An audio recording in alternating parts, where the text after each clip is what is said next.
Tribunal Superior Eleitoral afirma que o total de aptos a votar este ano será recorde: 156 milhões de pessoas. Polícia Civil conclui que não houve motivação política em morte do tesoureiro do PT. E você vai ver também. Salário mínimo deve ultrapassar o valor de R$ 1.300 no ano que vem.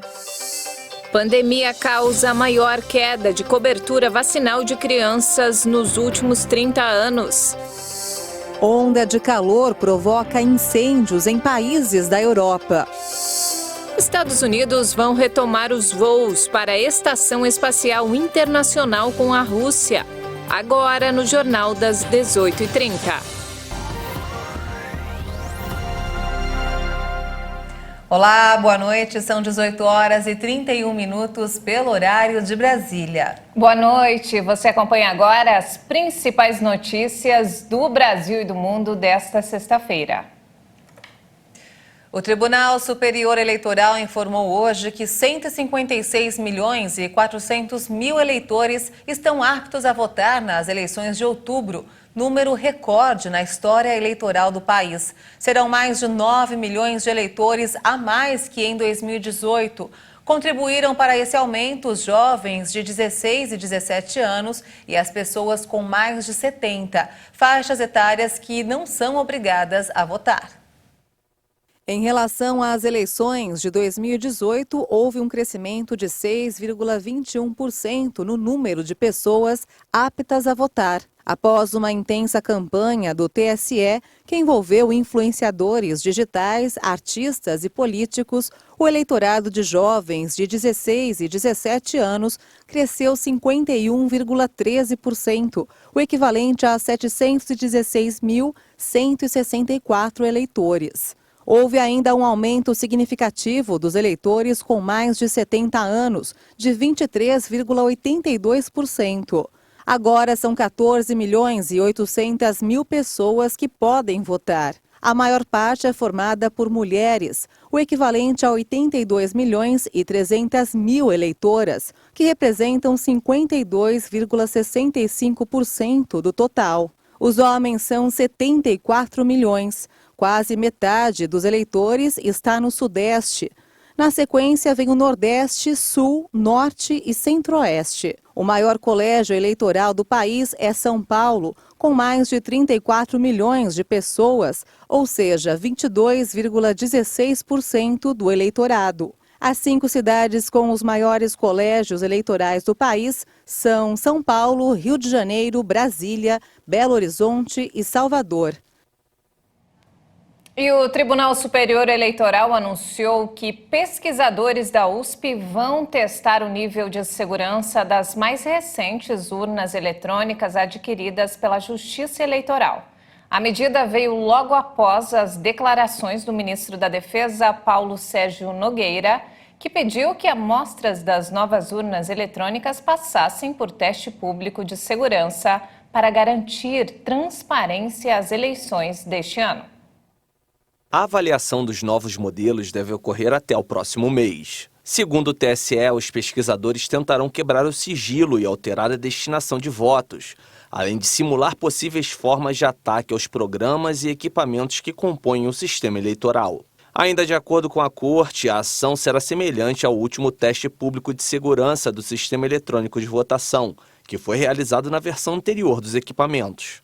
O TSE informou que a testagem de amostras dos novos modelos foi uma das sugestões feitas por órgãos e entidades que integram a Comissão de Transparência das Eleições, entre elas as Forças Armadas. Na quinta-feira, ao participar de uma audiência pública realizada pela Comissão de Fiscalização e Controle do Senado, o ministro da Defesa, Paulo Sérgio Nogueira, disse que submeter amostras das novas urnas eletrônicas ao teste público de segurança é uma das 3 iniciativas que as Forças Armadas consideram essenciais para reduzir a pressão e a discussão técnica e política em torno da segurança do sistema eleitoral.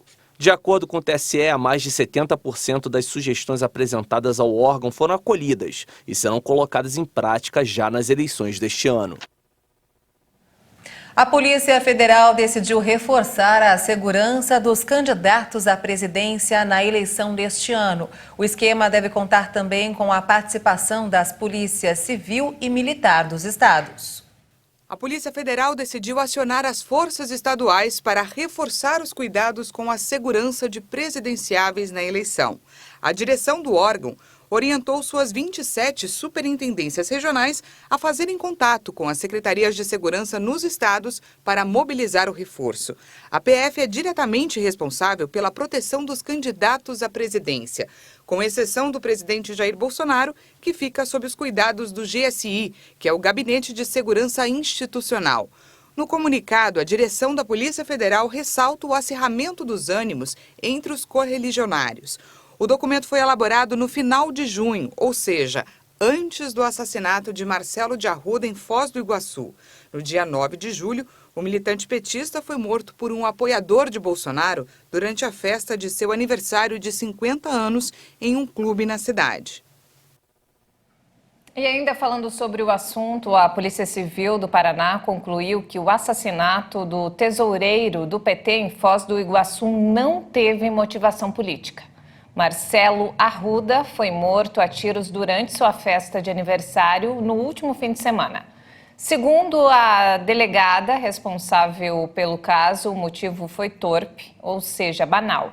O policial penal Jorge Guaranho, que atirou no petista, foi indiciado por homicídio duplamente qualificado. Embora a investigação tenha concluído que o policial penal Jorge Guaranho foi ao local para provocar os membros da festa, já que é apoiador do presidente Jair Bolsonaro, a Polícia Civil entende não haver provas suficientes para constatar que houve um crime de ódio com motivação política. A delegada Camila Seconello, chefe da Divisão de Homicídios e Proteção à Pessoa, afirmou que o atirador ficou sabendo da festa de aniversário do guarda municipal Marcelo Arruda, que tinha uma temática petista na decoração, quando participava de um churrasco. Com isso, descartou a versão de que Guaranho estava fazendo uma ronda no local. Ele teria ido ao aniversário para provocar a vítima e, algum tempo depois, voltou e atirou contra o petista. Para a delegada, não há nenhuma comprovação de que a morte aconteceu por questões políticas, mas pela desavença entre ambos. Guaranho foi indiciado por homicídio duplamente qualificado, sendo motivo torpe e por colocar outras pessoas em risco. E vamos agora direto ao Rio de Janeiro com informações desta sexta-feira com o repórter Anderson Nascimento. Boa noite, Anderson. Muito boa noite, Maria Alice e Juliana. Nesta sexta-feira, o Rio de Janeiro começou a vacinação da Covid-19 em crianças de 3 e 4 anos com a Coronavac. O município do Rio começou na manhã de hoje a vacinar crianças de 3 e 4 anos contra a Covid-19 com a vacina autorizada pela Anvisa, a Coronavac. É a primeira capital brasileira a imunizar esses pequenos. Hoje, a prefeitura tem cerca de 100 mil doses desta vacina em estoques, mais ou menos a metade do necessário para vacinar toda a população dessa idade. Contudo, são 170 mil carioquinhas. Segundo o superintendente em Vigilância em Saúde da Secretaria Municipal de Saúde do Rio de Janeiro, Márcio Garcia, a vacina evita que uma criança tenha um quadro severo em caso de contaminação pelo novo coronavírus. Atenção ao calendário. Os carioquinhas de 4 anos recebem a dose até a próxima terça-feira. E a partir de quarta é a vez dos que têm 3 anos de idade. E agora vamos para um caso que chocou o Rio de Janeiro. A Subsecretaria Estadual de Proteção e Bem-Estar Animal realizou uma operação de resgate de felinos na zona sul do Rio. Vamos acompanhar. Uma cobertura no Leme, na zona sul do Rio de Janeiro, foi alvo de uma operação de resgate de gatos em situação de maus tratos. Os animais estavam se alimentando das próprias fezes e, após um deles cair da cobertura e morrer no último mês, os moradores denunciaram o caso à Subsecretaria Estadual de Proteção e Bem-Estar Animal. Os vizinhos contaram que era praticamente impossível viver ali devido ao mau cheiro. A titular da 11ª Delegacia de Polícia da Rocinha, a delegada Flávia Monteiro, que representou junto à Justiça a expedição de um mandado de busca e apreensão. Em seguida, uma operação foi realizada com a Subsecretaria Estadual de Proteção e Bem-Estar Animal e a Segov para resgatar e salvar todos os gatos que estavam ali sem água, sem comida, num ambiente lotado de fezes, urina, barata, completamente sem condições. A responsável pelo apartamento e pelos animais foi conduzida à delegacia e presa em flagrante pelo crime inafiançável de maus tratos. Que tristeza essa falta de cuidado com os animais. Eu fico por aqui. Até segunda. Maria Alice, Juliana. Nossa, que loucura isso. Que absurdo, né? Bem, Anderson, obrigada pelas informações e um ótimo fim de semana para você. Muito obrigada pelas informações, Anderson, e ótimo fim de semana. E olha só, gente, ainda falando sobre vacina, a ONU chamou a atenção hoje para o maior retrocesso na vacinação de crianças em 3 décadas. O Unicef classificou a situação como uma crise de saúde infantil. Cerca de 25 mil crianças no mundo todo não tomaram as vacinas de rotina no ano passado. 6 milhões a mais do que antes da pandemia. Até o Brasil, que é considerado modelo no assunto, apresentou dados preocupantes. E você vai ver ainda a seguir, onda de calor provoca incêndios em países da Europa. E ainda, Estados Unidos vão retomar os voos para a Estação Espacial Internacional com a Rússia. Os detalhes em instantes. Até já!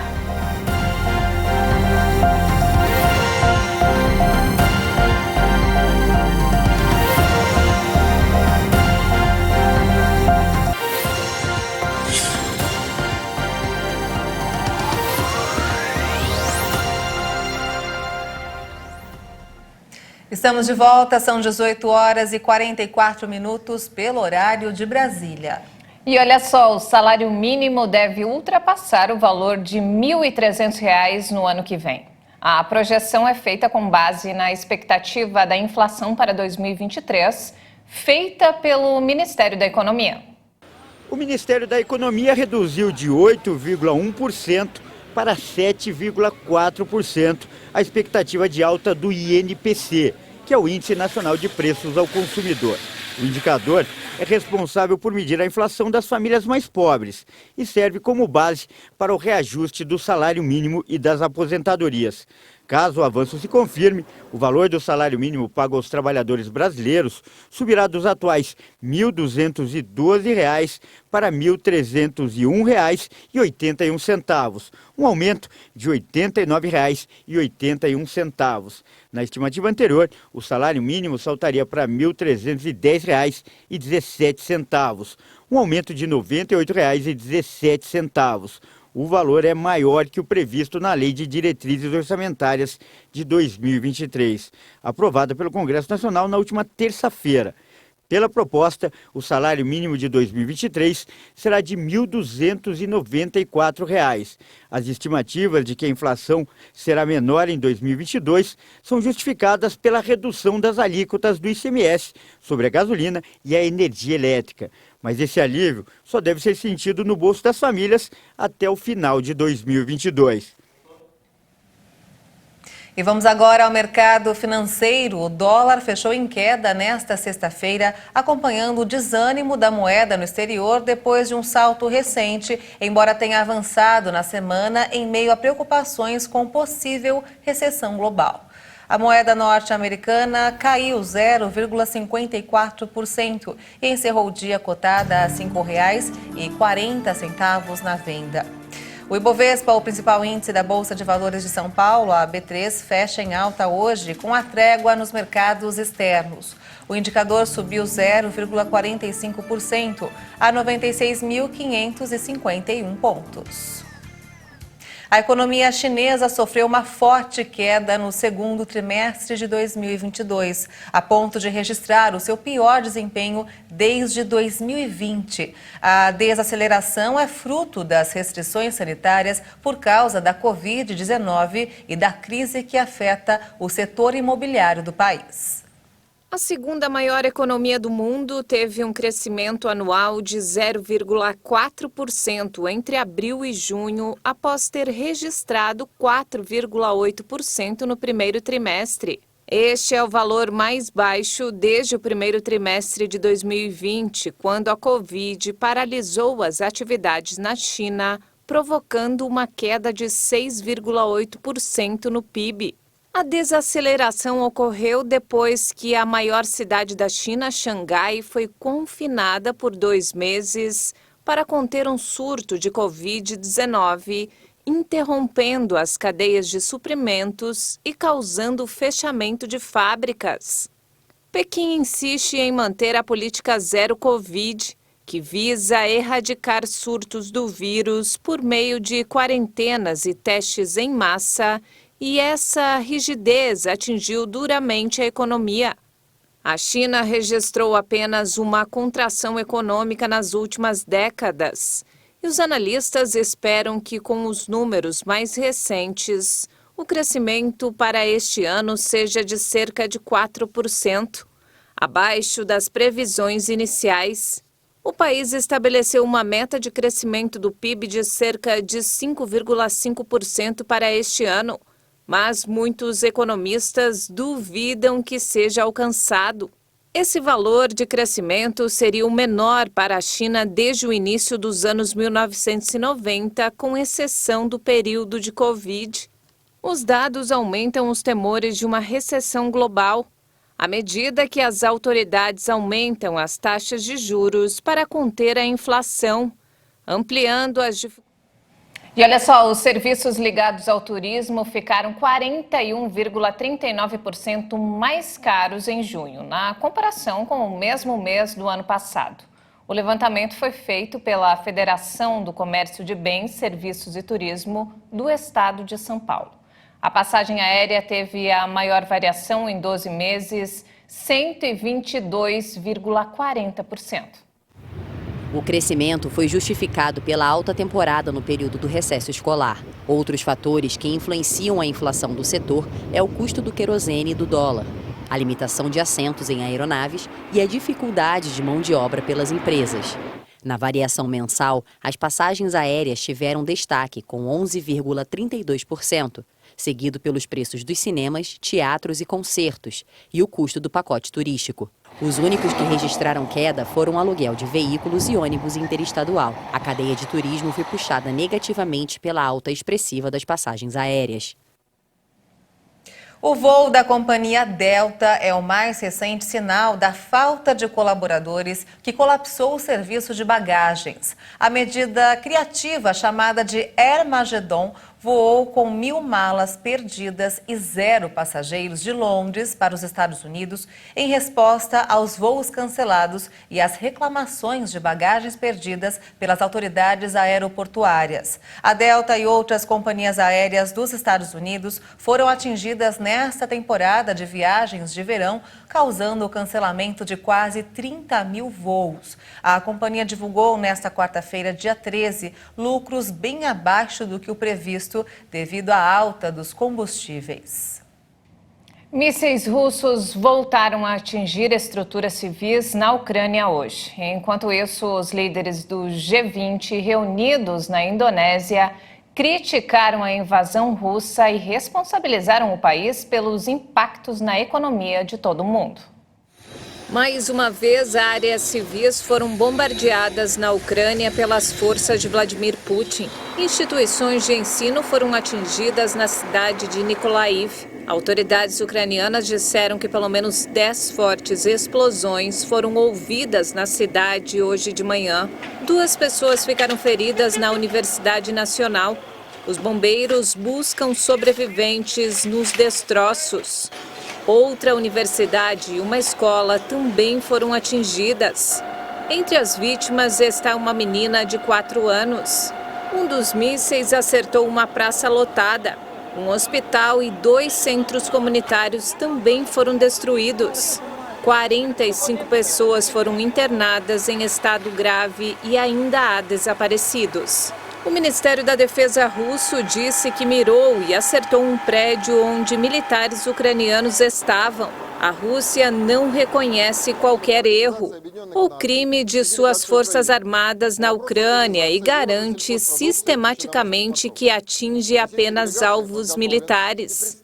Em reunião dos ministros das finanças do G20, as 20 maiores economias do mundo, Estados Unidos e Canadá responsabilizaram a Rússia pelas consequências da guerra, incluindo o custo econômico ao redor do mundo. Os bombeiros seguem na luta implacável contra as chamas na França e na Península Ibérica, onde as temperaturas sufocantes não deram trégua, enquanto o Reino Unido estava em alerta vermelho diante do medo de ultrapassar os 40 graus pela primeira vez na próxima semana. No sudoeste da França, o fogo queimou cerca de 7.000 hectares desde terça-feira, especialmente na zona turística da Duna de Pilat, na costa atlântica. 1.000 bombeiros foram mobilizados, enquanto 10.000 pessoas tiveram de sair de casa devido às chamas. As temperaturas sobem e podem chegar a 40 graus ao sul da linha formada entre as cidades de Bordeaux e Lyon. Estamos vivendo uma temporada excepcional. Já temos 3 vezes mais florestas queimadas do que em 2020 e, ao mesmo tempo, tivemos uma primavera muito seca e incêndios que se espalham com força.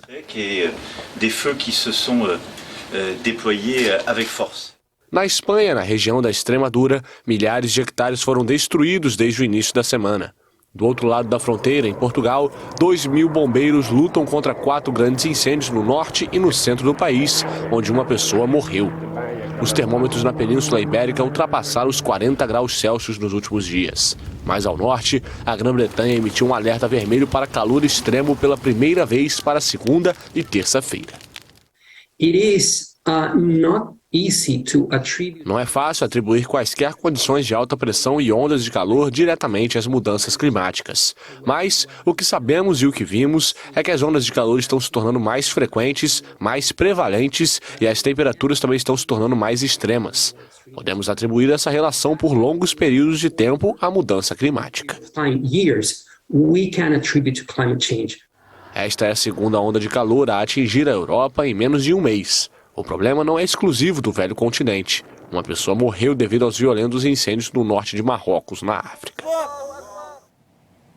Após visitar Israel, o presidente americano Joe Biden deixou o país rumo à Arábia Saudita. Ele embarcou no primeiro voo direto entre as duas nações do Oriente Médio. O Air Force One decolou à tarde do Aeroporto Internacional Ben Gurion de Tel Aviv, onde o presidente israelense Isaac Herzog e o primeiro-ministro Yair Lapid cumprimentaram Biden. O avião pousou em Jeddah, no oeste da Arábia Saudita. Pouco antes da viagem, Israel disse que não tinha objeções à transferência de 2 ilhotas estratégicas para a Arábia Saudita. E o governo de Riad anunciou a abertura de seu espaço aéreo para todas as companhias aéreas, incluindo as israelenses. Biden chamou a histórica decisão de Riad e Israel de um passo importante.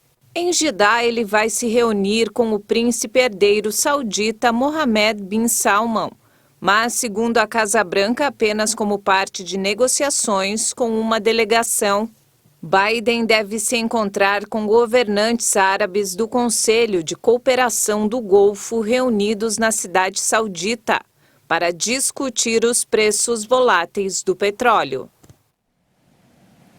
Apesar da guerra, os Estados Unidos decidiram retomar os voos para a Estação Espacial Internacional com a Rússia. É isso mesmo, os países querem garantir a continuidade das operações.